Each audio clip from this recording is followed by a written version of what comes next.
You know what time it is. It's about to be that time. So, Randy was right. Has Randy read the chapter yet? Randy Troy is a menace. No way! Yo, he called it. You gotta give that to Randy. Oh my god, I'm so excited for Randy. He was saying this man was Sukiyaki for a minute, bro. Like, that's Big Rand. That's his W. We give Randy his credit. I'm 100% sure. I think Randy Troy was talking about that for a long time, so shouts to Randy. Confirmed Sukiyaki. So as far as I understand, shouts to Randy Troy. Randy Troy had a theory, like a long-running theory, about Sukiyaki being Tengomitetsu. Confirmed. Like, yo, good play. What are you so mad at? I could tell you feel some type of way. I'm just trying to make sure that my family and my paper straight. Got her coming over, but I told her that she couldn't stay. I'm just out here getting every single thing I couldn't take. Hey, yeah, I was down, but now I'm on my way up. I pulled her off the strength, now that's a layup. Another one.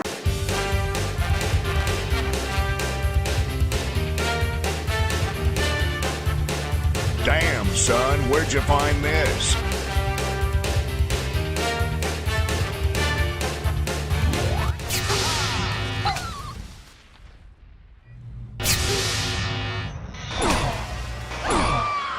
Captain? Human trick! Trick! Captain Planet, stop right now!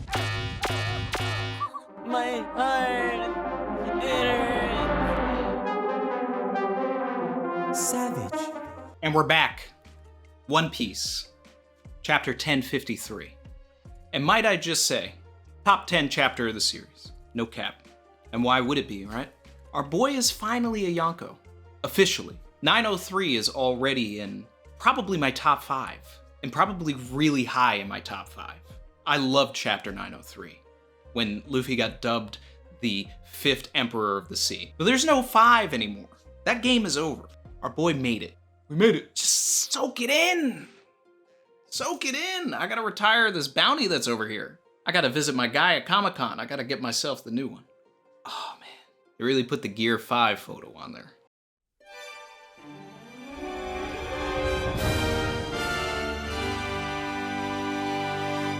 Now before we get into anything else,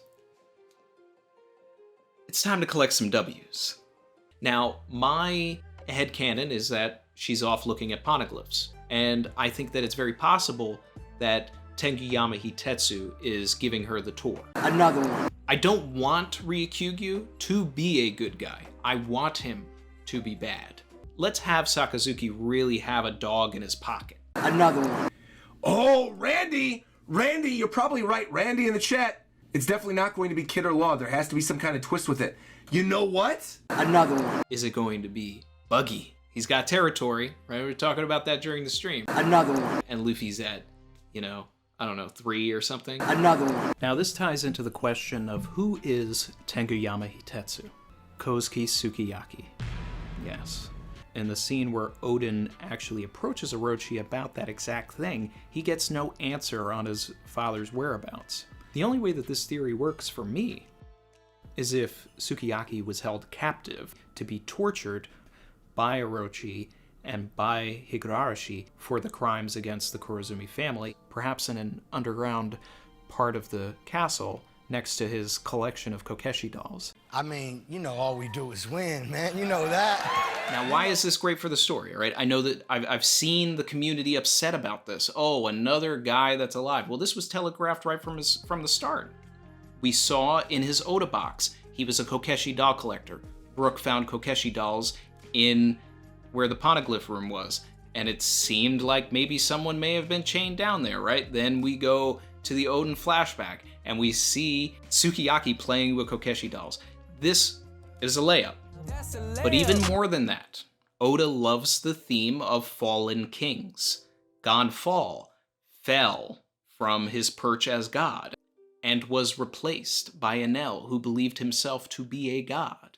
Rico Doldo III was replaced by Doflamingo, who is considered a god in this world. Boodle was kicked out of his own town by Buggy. I just come to let y'all know, put some respect on my name. You understand me? When y'all saying my name, put some respect on it. And had to reclaim his throne after Luffy saved everybody. Wapol was a terrible king, and then Dalton came in and became the good king. Cobra and Crocodile. Do you understand the layers here? It's in nearly every arc. So having the former shogun appear at the end of the arc was just to be expected, because that's Oda. For as unpredictable as he is, he goes back to the same ideas a lot of the time. But if it's not broken, don't fix it, right? I got you, fam! Oden comes up and yells at Orochi and says, "Where is my father? What did you do to him?" And Orochi just smiles at him. And what did I say after that? Orochi is keeping Sukiyaki in that room that Brook found with the Kokeshi dolls where the poneglyph is hiding. That is what happened to Sukiyaki. And that is the real W here. Anyway, I love this. I like that he also admitted that it's realistically his fault that Orochi came into power, but it's also literally his fault because he was born. And as savage as that sounds, it's true. If he wasn't born, none of this would have happened. Orochi's grandfather would have never gone on a huge rampage, but that is what happened. And because of that as well, the Kozuki clan started this massacre of the Kurizumis, which still really needs to be addressed. You know, maybe we will or won't actually get there. Now, what's also interesting here is this implies that the forger of all of the Kotetsu blades was a Kozuki. Likely Sukiyaki's father. Kotetsu Kozuki? Kozuki Kotetsu? Can we get confirmation on that now, Oda? I mean, I feel like it's basically confirmed. We know that Kotetsu was an ancestor of Hitetsu. So realistically, Zoro may have been carrying around a blade forged by one of Odin's ancestors this entire time, and then now has Odin's blade. But why does Sukiyaki have to be alive? Because the art of writing and creating the poneglyphs would literally die if he was still dead. And Momonosuke needs to learn this art. And there is definitely stuff for Robin to learn as well, because Robin is now in the same room with the only person who can read and write poneglyphs on this planet. Other than someone with the voice of all things, etc., etc. But I mean, like, actually crafting this. Robin has studied this. Now, an interesting thing here also is that Hitetsu knows who Robin is. How is that possible, right? No outside news is coming into Wano. The timeline doesn't make sense for Sukiyaki to have ever met Nico Olvia unless it was pre-Robin. So who knows? Unless Sukiyaki could also be dropping us a lore bomb of who Nico Robin's dad is. But probably the biggest bomb of the chapter is that Pluton is in Wano. Recontextualizing the scene from Alabasta, where in the same chapter that Robin joins, right? We get that flashback. We jump back a couple of days before and we see Robin having a conversation with Cobra. Now, nowhere in that scene did they ever say that Pluton was in Alabasta, just that the poneglyph said where it was. And Cobra says to Robin, "Why did you lie?" So even if this was a late game addition into the manga by Oda, he crafted the scene in a way that he could come in and plant this later on. I think he probably had it in mind the entire time because he's been wanting to draw Wano for years. And, you know, even set it up as early as Thriller Bark. That's some just Oda level foreshadowing. Just Oda level planting. He's a planter. He lets seeds grow. And speaking of that, we have Greenbull, who is a bad guy. I didn't want him to be a good guy. I said in the last review, and you know, for a while now, that Oda has this established order where at the end of the arc, some morally gray character shows up and then proves to be kind of a good guy. Or, you know, just sort of in between, right? Aokichi shows up at the end of Long Ring Longland, doesn't really kill any of them, you know, leaves them be. Owes a favor to Garp. Garp shows up at the end of Enies Lobby. Oh, he's Luffy's grandpa. Kuma shows up at the end of Thriller Bark. Oh, he's a friend of Luffy's dad. And he shows up specifically coming after Luffy's head. doesn't end up leaving with it. Peckham shows up at the end of Zo, ends up being a good guy all throughout Whole Cake Island. There's a number of instances of this, but really the only time we had someone show up in an arc towards the end that ended up really being a menace was Kizaru. And I wanted Greenbull to essentially be another Kizaru. Let's get the monster trio some Admiral fights. Luffy versus Akainu. Sanji versus Kizaru. Zoro versus Greenbull.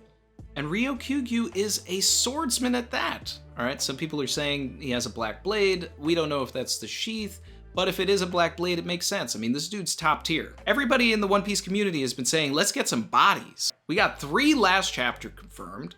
Oda comes in with at least another 3 named characters that I don't think are alive. I mean, this dude, like, turned them into trees. Ryokyugyu showed up and Captain Planet Don Cheadled everybody. Tree, tree, tree, tree. Babanuki, fodder. But I mean, like, he survived a lot. He survived the plague cannonball that Luffy he should have died there. But anyway, now he's a tree. King got impaled. Savage. And is now a tree. That's a first Yonko commander, by the way. Queen got drained. Savage. And Queen said if he got skinny, he'd be too popular. So that was a fucking lie. He's a tree. Shout out to DFD on the Discord who suggested that Ryokyugyu would terraform Wano, and basically everywhere he would go, he would restore the land to its fertile roots. Well, everywhere that he is stepping, plants are growing, trees are forming, and if you look side by side to what Udon looked like to what it looks like now, wild, okay? Wild. So while I still believe that Greenbull is going to be doing some really reckless, tragedy-inducing stuff here, he is also doing something good for the people of Wano by making the land fertile again. We end that segment with Greenbull talking about how he wanted to get Sakazuki's favor. Now, there's 2 conflicting things going on here. The Gorosei and Cypher Pole want Robin. Sakazuki wants Luffy. Greenbull is Sakazuki's man. I don't think Greenbull is going to give a damn about Robin. He's going straight for Luffy, which is something I've been suggesting for a while needs to happen. And we have a month break now, so I'm going to go into an entirely separate video coming out soon, where I'm going to really explain the reasons why Luffy needs to get captured. And look out for that. It would appear that Schoolboy Collins has been given a name, Guernica, okay, which is based on a Picasso painting that is deeply rooted in anti-fascism and authoritarianism. So there's an irony here that by Guernica, Schoolboy Guernica Collins, taking this photo, or, found time to, pull the camera out and everything, of Gear 5 Luffy, and then essentially leaving the D in there, which, I mean, everybody knows he's Monkey D. Luffy, but, they want to do some revisionist history here. By Big News intercepting all of this or working with Cypherpole in some way, perhaps, it seems like Big News is either hacking or he's got an in with Guernica. Either way, by getting this picture out, it is just like Dripper Scarfino created Joy Boy / Nika. Guernica has told the world about him when the Gorosei wanted to keep it quiet, essentially achieving what the message behind the painting was as well. So that's just 4D brain chess from Oda as always. Big News Morgans was in this chapter. I mean, I was just talking about it, but any chapter with Big News Morgans is a 10 out of 10. Love that guy. And he suggested that the world government had an interaction with the Big Mom Pirates. Okay, so is the SSG still on those ships? Perhaps, maybe. Did the Big Mom Pirates lose to the world government? I mean, that would be an implication. I don't see them necessarily surviving that altercation, but they could. During the explosion of the volcano, could Big Mom have magically floated off of Wano onto their ship and then have herself get drained of all of that lava and damaged by Smoothie? Maybe. Then we get Big Mom and Elbaf. Shout out to Yamil for, suggesting the Smoothie drains Big Mom stuff. Ultimately, I have been saying that I wanted a bad Kuma to show up at the end of this arc.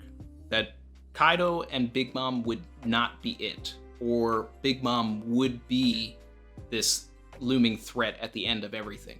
What we ended up getting is Greenbull, this bad person. This is exactly what I've wanted. Someone to come in and fodderize some commanders, right? I wanted the SSG to fodderize Smoothie and the Big Mom Pirates. That may have also happened. I'm getting everything I want here.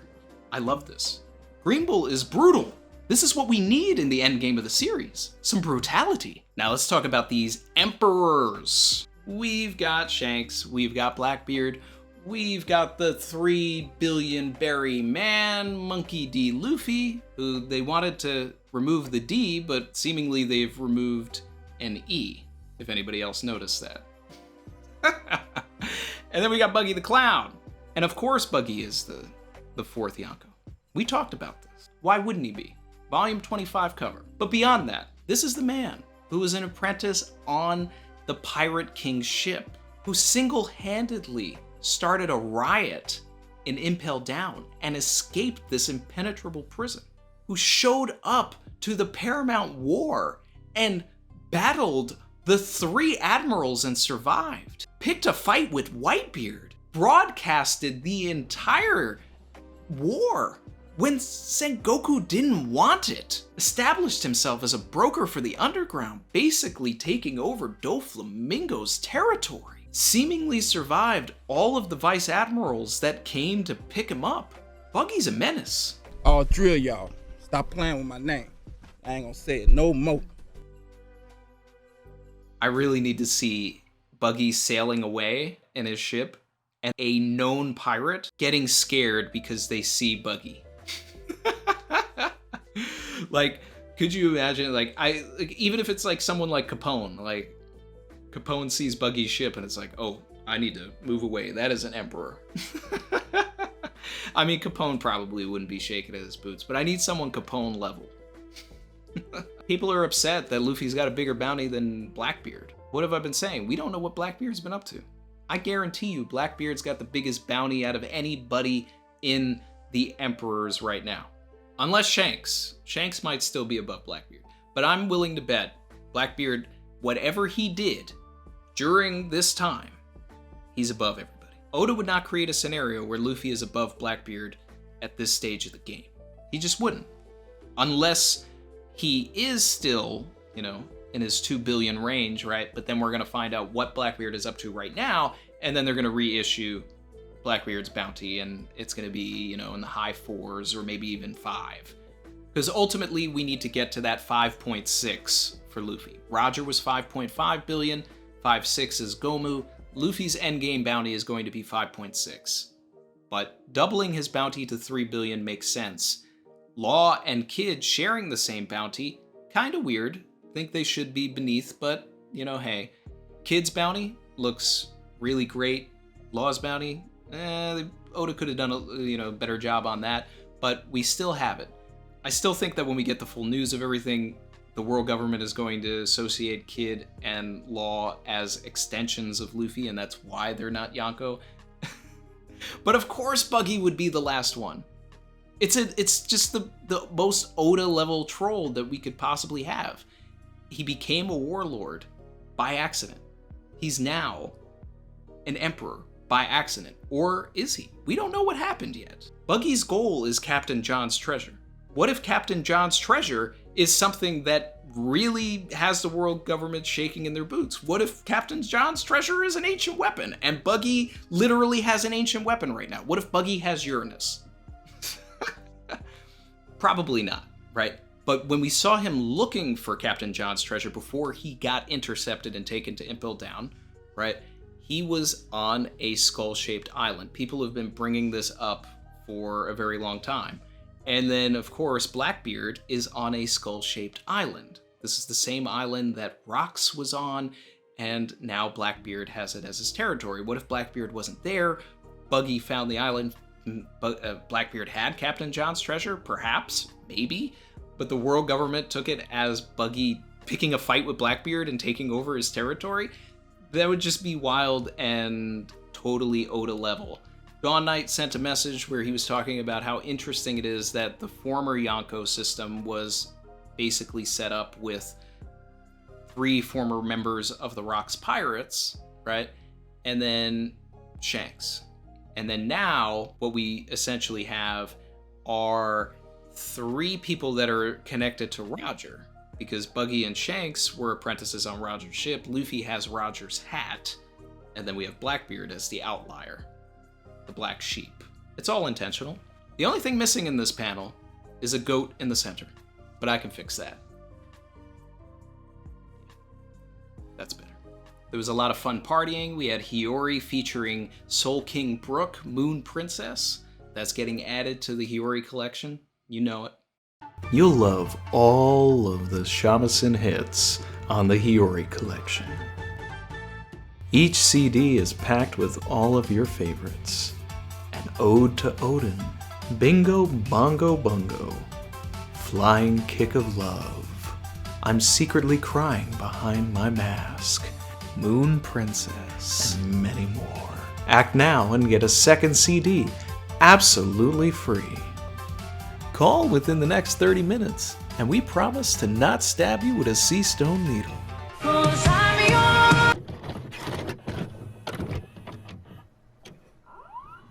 That's going to be charting on Billboard real soon.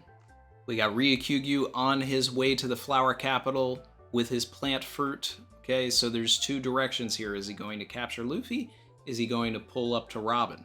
Either way, somebody is getting captured. This is going to be amazing. Either way, any way this goes, this is going to be incredible. Ryukyu going up against Luffy, the sun god. Well, plants soak up the sun. So I think that this is a hard counter for Luffy. I think Luffy's going to meet his match. And that's why this is endgame going to be Zoro's opponent. But either way, we have some fun stuff in store. We've got a month break coming up, but that doesn't mean that I'm going on vacation from One Piece content, okay? I'm going to feed these streets, all right? We are going to have theory videos. We are going to have theory discussions. We are going to have theory for theories, okay? First guest this week, coming up is going to be Artur, Library of Ohara, all right? So catch that this coming Friday, okay? We're going to do something with Parvision sometime this month. There's rumblings of a reverie, all right? We're going to get the whole community involved with that. And as always, got to thank everybody that supports the channel, all right? Shout out to Sean Powell for joining, Noah for joining, NMJR for joining, Chitty Chitty Bang Bang, Mr. Venator 86, and Mayora 13 for rejoining. Everybody, all of the members, everybody on our Discord. If you're not in the Discord, go ahead, join. The link is below. We're gonna have a lot of fun this month, even without some One Piece content. But we're not gonna be completely devoid, because apparently we're gonna be getting some information of like past ideas that Oda scrapped, something along those lines. We're gonna be dissecting those, because those notes are going to come into play somewhere. I guarantee it. At least some of them. So we're gonna get into that. But that's gonna wrap things up, guys. All right, like, comment, subscribe if you're feeling the vibe. Join the winning team. Later, everybody.